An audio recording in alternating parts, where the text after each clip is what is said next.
I'm Jen Taylor Skinner, and this is the Electorate. Governors often operate in the background of national politics, but that's changed. In the wake of the Trump administration, Democratic governors have become essential protectors of civil rights, of reproductive rights, and they've even stepped in to protect access to health care. They've become the front line when the federal government fails us. In this episode, I speak with Ofirah Yheskel, Director of External Affairs of the Democratic Governors Association, about how Democratic governors are using every tool available to fight back against the Trump administration's unlawfulness and their overreach. We also talk about what's at stake in the upcoming gubernatorial races in Virginia and New Jersey. Those races are coming up this November, and that's less than 100 days away. And lastly, we discuss how electing Abigail Spanberger and Mikey Sherrill, the two Democratic candidates in those races, could help shape the 2026 midterms. So, here is my conversation with Ofirah Yheskel. Ofirah Yheskel, thank you so much for joining me. Thanks for having me. I don't think I've thought more about the role of governor in my lifetime than I have in the past 8 to 10 years. And that's true for one reason and one reason only, and that's Trump, right? Have we ever seen anything like this in the history of modern politics where governors can't rely on the support of the president and they're spending most of their energy and time battling the White House to get support for their constituents?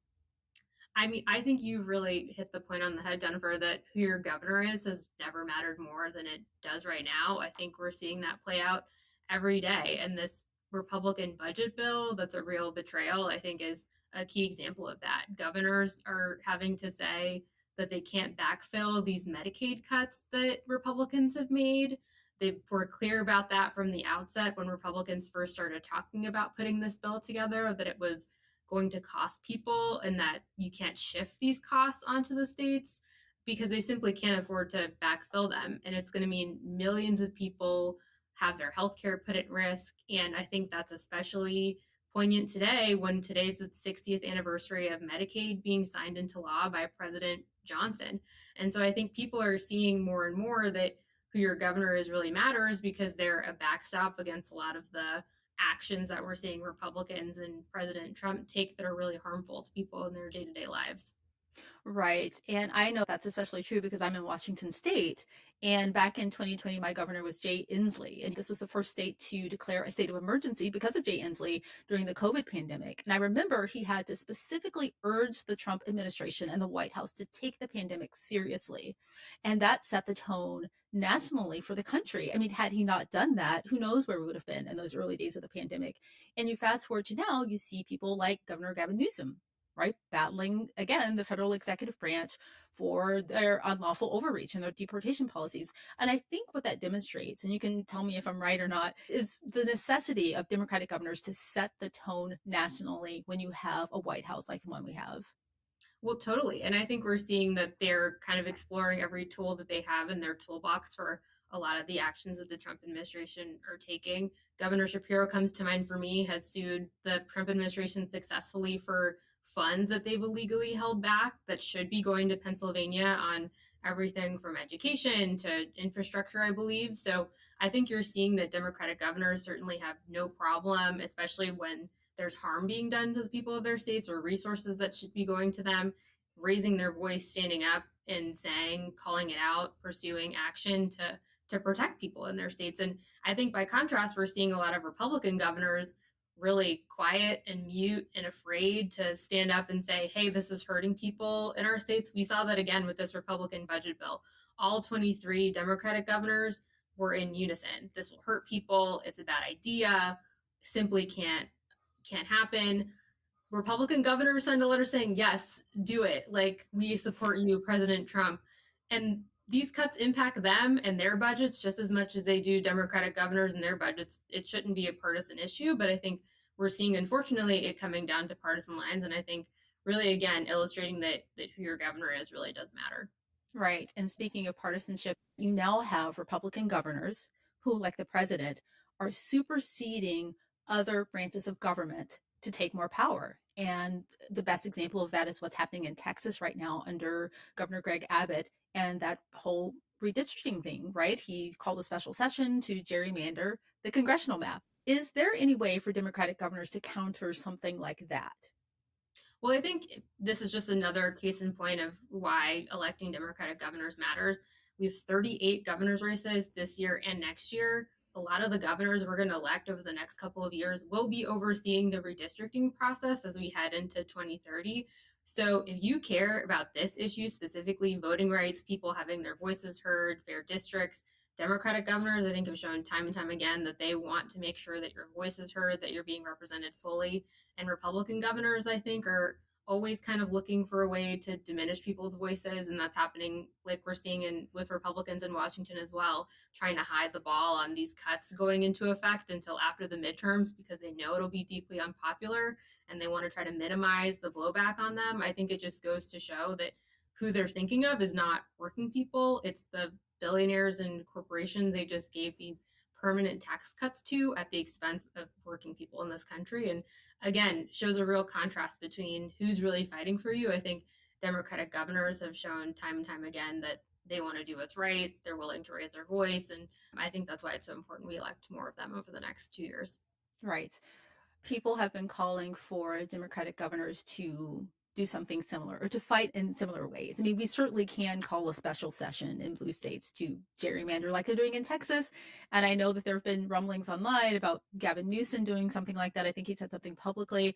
Just generally, how do we fight back while straddling the line of what's legal and moral, right? Versus, what's legal and immoral, if you know what I mean.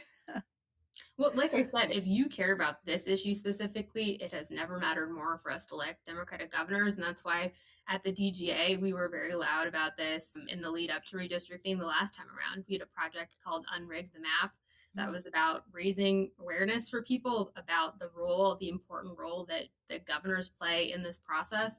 And again, Democratic governors are the ones I think who are willing to veto maps, make it clear when something's unconstitutional or going to hurt voters. And so if you care about this, it's just another reason why electing Democratic governors really does matter in the next couple of years. Yeah, I mean, they can only veto a map in their state, right? So if the governor is, participating in gerrymandering, there's really nothing they can do except speak out, which is still really important. But just wanted to put that out there because generally redistricting falls in the hands of, I think, state legislatures, right? Yeah, Legislatures. and Yeah. if they send an unfair map, we've seen that time and time again. Democratic governors can use their veto pen to send it back, or sometimes they'll ask a special master to come in and intervene in the process so it's more fair. So I think it's just another tool in the toolbox, so to speak. So we have two really important gubernatorial races this year in Virginia and New Jersey. So tell me about the race in Virginia. What's at stake there? Well, it's our biggest opportunity to flip a state from red to blue this year. So would give us a lot of momentum, I think, as a party ahead of the midterms if we were to do that. And we're really excited about the race. Abigail Spanberger is our nominee there. People might remember that she flipped a district in Virginia from red to blue in 2018. And she's a real badass. She's a former CIA operative. She has a law enforcement background as a member of Congress, has had a real bipartisan record of delivering for people, and she's really fun on how she can continue doing that. And the governor's office has rolled out plans on everything from lowering your energy costs, your housing costs, and making life more affordable in Virginia. And that's a real contrast to the current Lieutenant Governor, Winsome Sears, who's the Republican in the race. Again, on these issues that really matter to people, she's been mute when it comes to Doge and Elon Musk and Trump doing these layoffs. They impact a lot of people in Virginia who work federal jobs. And she has stayed silent on that, has refused to stand up and call it out and say that it's hurting people in the state. And the same with these Medicaid cuts. She didn't say a word when the bill was being debated. Abigail Spanberger is very clear it's going to hurt Virginians. Over 300,000 people in Virginia are at risk of losing their health care because of this. And she's saying to people, don't panic. And then she's in the same breath asking them to give her a promotion into the job of governor. I think it's really disqualifying. And so I think it's a real place where the stakes are in play and an opportunity for people to show their displeasure with this Republican budget. That's a real betrayal to people if you care about affordability issues, people protecting their health care. All of that's in play in Virginia this year. Not to mention, if you care about fundamental freedoms like reproductive rights, she's on the wrong side of that issue as well. As a lieutenant governor, she's the president of the Senate, and she broke a tie this year voting against protecting contraception access in the Commonwealth of Virginia. I think in the year 2025, we can all agree that's a little extreme and really out of step with where I think most Virginians are. So I think a lot of issues that we all care about are in the race, and it's a really good opportunity, I think, for us to flip the state from red to blue and have some momentum as Democrats heading into the midterms. Right. And Abigail Spanberger is a badass. I agree with you there. And Winsome Sears, what she hasn't been silent on is abortion. Like you mentioned, I think she has come out in praise of the Texas abortion ban, which is one of the most extreme abortion bans in the country. And she's been very open that she'd like to see something like that in Texas. And like you mentioned, that is not in step with what Virginians want. What's really interesting about that state is I think just a few years ago, they had a blue trifecta, right? Well, I think people send a real message about how they feel about abortion bans in the state of Virginia. 2 years ago, there were off-year legislative races. Both her and Glenn Youngkin, who's the current governor of Virginia, ran on a 15-week abortion ban. It was deeply unpopular. People flipped the legislature, a chamber of it, from red to blue. That hasn't happened in quite a long time in Virginia, and I think was a real message to Republicans about where they stand on that issue and where they'd like it to go. And so I think, again, these issues are in display in a clear contrast. Winsome Sears has some really extreme views, like you outlined, on reproductive freedom. And Abigail Spanberger, I think, has been very clear that she'll be a governor who stands up and fights to protect those rights. And again, if you care about issues like this, the race in Virginia is a prime example of why these governors' races really matter. Right. And then you've got New Jersey, another badass there, Mickey Sherrill. Tell me about that race. Mikey is also a badass, like you said. She's a former Navy helicopter pilot and a former federal prosecutor. And like Abigail, flipped a district from red to blue in New Jersey in 2018 and has also hit the ground running in Congress, delivering for people in a really bipartisan way on things like lowering prescription drug costs. She's running against Jack Ciattarelli, who is a really extreme Republican. Folks might remember he was the nominee the last time around. He's a two-time loser in New Jersey, and she's going to make him a three-time loser. But he's kind of changed his tune. Last time he was trying to be a kind of a moderate guy. This time he's holding Trump, no daylight between them and him, he says. Can't find an issue with him to disagree on. I think that's really, really crazy when we're talking about a bill like the one that we just saw in Congress, where New Jerseyans, over 300,000 of them, are going to have their Medicaid put at risk. He said he would have been calling members of the New Jersey delegation to whip their votes for them to vote for it if he was the governor. I think that's pretty unacceptable and just goes to show that, again, the stakes of these races are really high. And just this week, he said that he was in favor of an abortion ban in New Jersey. If that's out of step in Virginia, I think we can agree that's probably out of step with where people in New Jersey are. And he's also said that he'd like to see judges put on the state Supreme Court who are anti choice. So, again, the stakes of these races could not be higher. And the Republicans, I think, in both Virginia and New Jersey have shown themselves to be extreme, unwilling to stand up to the Trump administration and what's happening in Washington, especially when it's going to hurt people in their states. And so if you're looking for two races that need a lot of energy, attention, these two are really big ones, and I think the stakes couldn't be higher. Right. It's quite the statement to say that you can't find anything to disagree with on with this administration. And, and by the way, Mikey Sherrill, I apologize for mispronouncing your name. If you're listening, you are a badass, Mikey Sherrill. I'll never make that mistake again.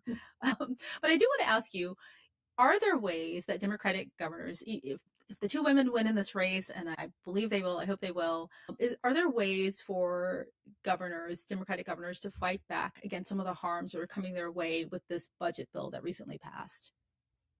Yeah, well, I think right now they're all exploring how they can protect people in their states. And again, that's why it's so important that we elect more Democratic governors.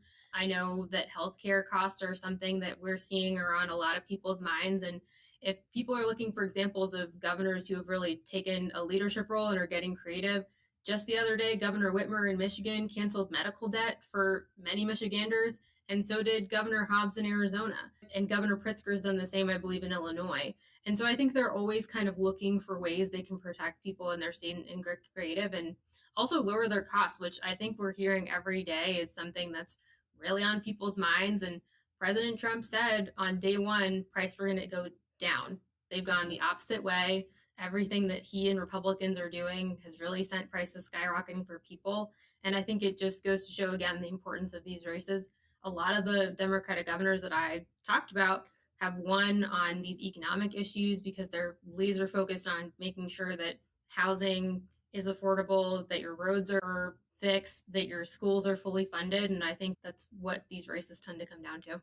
Right. Thank you for mentioning that, because I didn't know about the medical debt. That's really important. And that's why I'm glad to have you on. I mean, these things are, I mean, it may be a function of having this really chaotic news cycle. These things are being missed, right?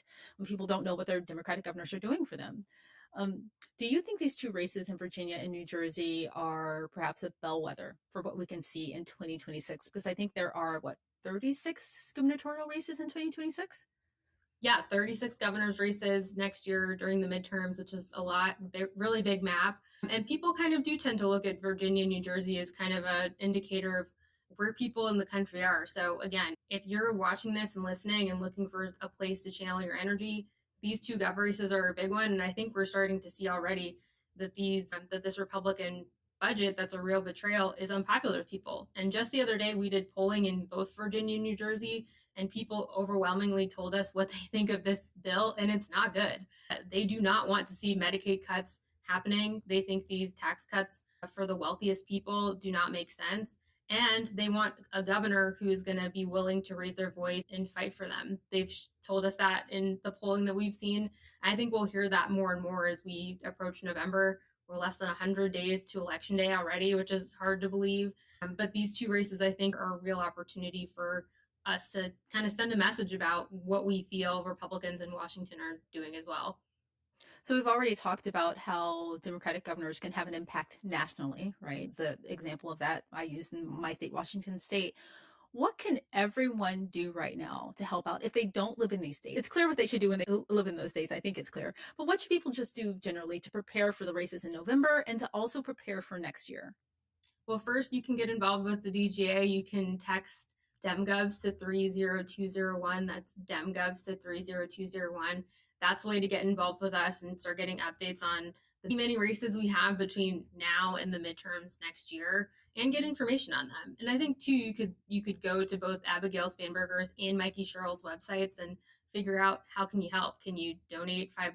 Can you support them and online spread the word about how important these races are? And same in your state. I think you could take a look at, are you one of the 36 places that we have a governor's race next year? You probably are. I think something like 85% of the country next year will have an opportunity to choose an executive. And if you are, especially if you're in a state that's an open seat, we've got many governors who people watching might know are term limited. Governor Whitmer in Michigan's term limited. In New Mexico, California, a couple other states, we've got open seats where those races will take a lot of attention and time and energy for us to make sure that they stay blue. We've got some opportunities to expand the map in places people might not think, like Georgia, which is really exciting, to potentially flip Nevada back from red to blue. Joe Lombardo is a very unpopular Republican governor there and think he could be vulnerable. And then for us to really keep a lot of the states that we have in the blue wall, that people talk about, 5 of 7 governors are Democratic governors in the presidential battleground states that we all like to talk about, like Michigan and Pennsylvania. So these states will be critically important, and we have Democratic governors there. Want to make sure that we keep Democratic governors there. So if people are looking for a place to get involved, I would start paying attention to who's on the ballot. Is it an incumbent governor of ours who is working really hard to deliver for you? Is it an open seat where we should work really hard to keep it blue? Or do you have an opportunity to get involved locally and make sure that you're maybe in a state where we could change things up and flip a state from red to blue? I think there's a lot of exciting opportunities for people to get involved. And again, the stakes of these races have never mattered more, like we've been talking about, Jen. And so I think more time and energy from people and focus on them is a good thing. Yeah, I think that's really important. I mean, if you are paying attention to what's happening in states where there are already Democratic governors elected, you'll be even more excited to expand the map in 2026. So just pay attention to what they're doing, follow DGA, and get involved now. It's so important. Well, Ofirah, Yheskel, thank you so much for joining me. Thank you for telling us about these important races, and thank you again. Thanks for having me.